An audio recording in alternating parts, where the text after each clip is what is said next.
Halo teman-teman. Hai teman-teman.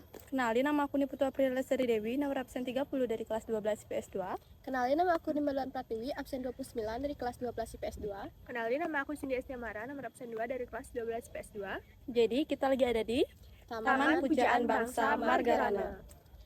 Jadi kita berada di Margarana untuk membuat vlog sejarah untuk melengkapi tugas praktek ujian sejarah Indonesia, Yaitu membuat vlog dengan tema mengulik kembali peristiwa sejarah.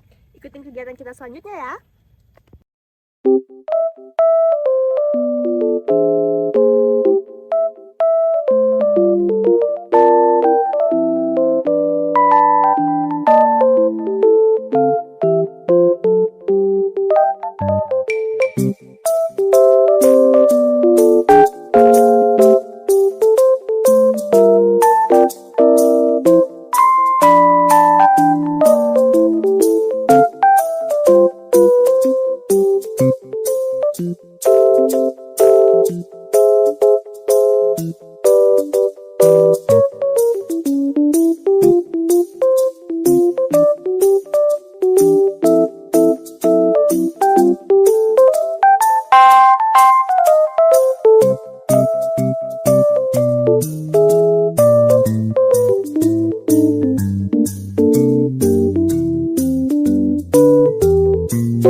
Nah teman-teman sekalian pasti udah gak asing lagi kan kalau dengar kata Puputan Margarana. Tapi kalian tahu gak sih kenapa tempat ini tuh didirikan? Nah jadi Monumen Pujaan Bangsa ini didirikan untuk mengenang tragedi Puputan Margarana yang terjadi antara pasukan penjajah Belanda melawan pasukan pejuang Republik Indonesia oleh pasukan Cingwanara yang berada di bawah pimpinan Kolonel I Gusti Ngurah Rai pada tanggal 20 November 1946. Perang Puputan sendiri memiliki arti perjuangan sampai titik darah penghabisan. Perang Puputan ini terjadi karena adanya perjanjian Linggarjati antara Belanda dengan Republik Indonesia, yang saat itu salah satu isinya itu adalah Belanda secara de facto terhadap Indonesia meliputi Sumatera, Jawa, dan Madura. Itu artinya dalam perjanjian Linggarjati itu Bali tidak dimasukkan ke dalam Republik Indonesia. Dan hal itulah yang membuat masyarakat Bali itu merasa kecewa dan memicu perlawanan. Kemudian selain dari perjanjian Linggarjati, perang Puputan ini juga terjadi karena adanya penolakan dari Letkol I Gusti Ngurah Rai yang saat itu menjadi divisi Sunda Kecil terhadap Belanda untuk mendirikan negara Indonesia Timur atau NIT.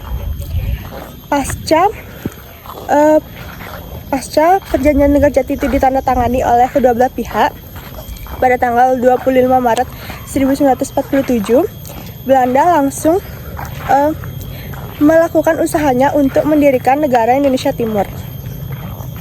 Dan saat itu Letkol I Gusti Ngurah Rai sendirilah yang berangkat ke Yogyakarta untuk melakukan konsultasi terhadap markas besar TRI untuk melakukan penolakan kerjasama membentuk negara Indonesia Timur atau NIT sendiri.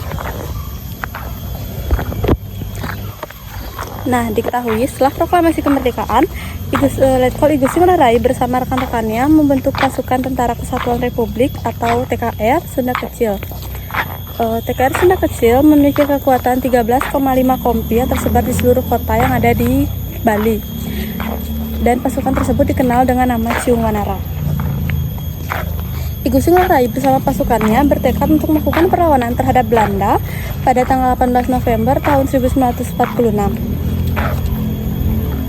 Pada saat itu, markas-markas besar pertahanan militer Belanda diserang habis-habisan, dan hal tersebut yang membuat pasukan Belanda murka dan kemudian mengerahkan pasukannya untuk mengepung Bali, khususnya Tabanan. Nah, Belanda mengirimkan pasukan Gajah Merah, Anjing Hitam, Singa, polisi negara, polisi pengintai, dan beberapa pesawat miliknya. Pasukan yang dikirim Belanda mulai melakukan aksi serangan pada tanggal 20 November tahun 1946 dengan menembaki area pasukan Bali. Namun, pada saat itu, pasukan Bali tidak dapat melakukan serangan kembali dikarenakan minimnya persenjataan yang dimiliki. Namun, pada pukul 11.30 WITA, aksi tersebut kembali digagalkan oleh pasukan Ciung Wanara yang akhirnya membuat pasukan Belanda mundur ke belakang sekitar 500 meter. Dan pada kesempatan itulah yang digunakan oleh I Gusti Ngurah Rai bersama pasukannya untuk meloloskan diri dari kepungan musuh. Namun, dalam perjalanannya meloloskan diri, Belanda kembali mengirimkan pesawat pengintai untuk memburu I Gusti Ngurah Rai. Untuk terakhir kalinya, I Gusti Ngurah Rai menyuruhkan kata Puputan yang artinya habis-habisan. I Gusti Ngurah Rai bersama pasukannya melakukan peperangan habis-habisan hingga titik darah penghabisan. Nah, akibat kekalahan pasukan I Gusti Ngurah Rai, Belanda semakin mudah untuk mendirikan negara Indonesia Timur. Dalam peristiwa ini, I Gusti Ngurah Rai dan 69 anggota pasukannya gugur akibat serangan tentara Belanda. Sedangkan di kubu lawan, ada sekitar 400 orang yang tewas dalam pertempuran ini. Namun, rakyat tidak berhenti berjuang karena usaha Belanda kembali gagal setelah Indonesia kembali menjadi negara persatuan pada tahun 1950. Pemerintah RIS dengan persetujuan DPR dan Senat RIS mengeluarkan Undang-Undang Darurat Nomor 11 Tahun 1950 tentang tata cara susunan kenegaraan RIS. Dengan adanya undang-undang ini, negara-negara bagian seperti Jawa Timur, Jawa Tengah, dan Madura bergabung dengan Republik Indonesia di Yogyakarta. Terus setelah itu semakin banyak negara-negara bagian yang bergabung dengan Republik Indonesia. Semenjak tanggal 2 April 1950 terhitung hanya 3 negara RIS yang tersisa, yaitu negara Sumatera Timur, Republik Indonesia, dan negara Indonesia Timur. Nah, semenjak tanggal 20 Februari, masyarakat Bali memperingati Hari Puputan Margarana untuk mengenang jasa-jasa pahlawan yang telah gugur dalam pertempuran untuk membela bangsa dan juga negaranya. Nah, itu tadi penjelasan tentang sejarah berdirinya Taman Pujaan Bangsa Margarana. Sekian vlog dari kami, maaf jika ada salah kata ataupun kalimat. Kami mohon maaf yang sebesar-besarnya. Doain kita semoga kita dapat nilai gede ya guys. Tungkare. Terima kasih Terima kasih sudah ngikutin vlog kami. Bye.